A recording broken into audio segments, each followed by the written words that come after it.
शुणु यशस्वी प्रधानमंत्री नरेंद्र भाई मोदी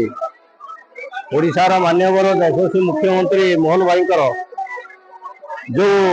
मोदी ग्यारंटी था प्रथम करी आम सुभद्रा योजना घरे घरे पहुंचे से पहुंचला। द्वितीय जो चाषी मान 800 टंका पहुंचला। तृतीय जो योजना यहाँ प्रति समस्त उपयुक्त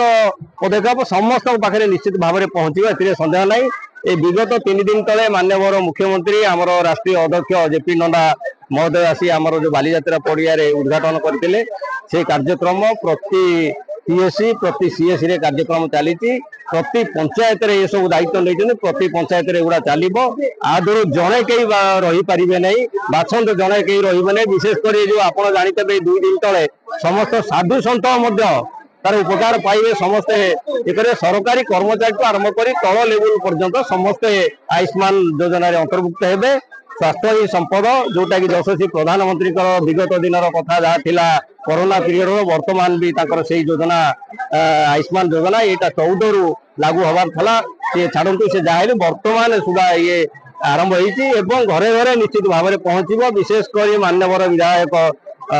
यशस्वी आमर छवि भाई मान्यवर सांसद जगतसिंहपुर डॉक्टर बिबू भाई उभयर उद्यम रही नियाली निर्वाचन मंडल में 100% घरे घरे 100% ये आयुष्मान योजना निश्चित भाव में पहुंचो। आज आरंभ है विशेषकर आमर कोरकरा मेडिकल आमर पाड़ी सार को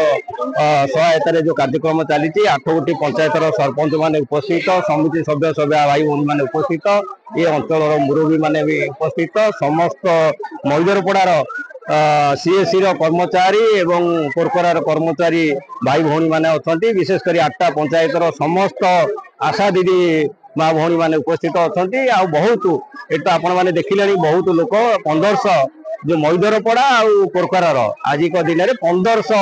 आयुष्मान कार्ड दिज्व काली ठारू यहाँ प्रति पंचायत रे लागू निश्चित भाव में आप शुणु आपणकर जमती सुभद्रा योजना जो किसी वंचित हो गले से घरे कराला यहीटा सेटा हम से जिनसा हम प्रति घरे घरे जड़े कई बाकी रे नहीं आयुष्मान योजना वंचित हे आ समस्ते पाइबे कहीं रे। अधिक खबर पाई आम चैनल को लाइक शेयर और सब्सक्राइब करंतु।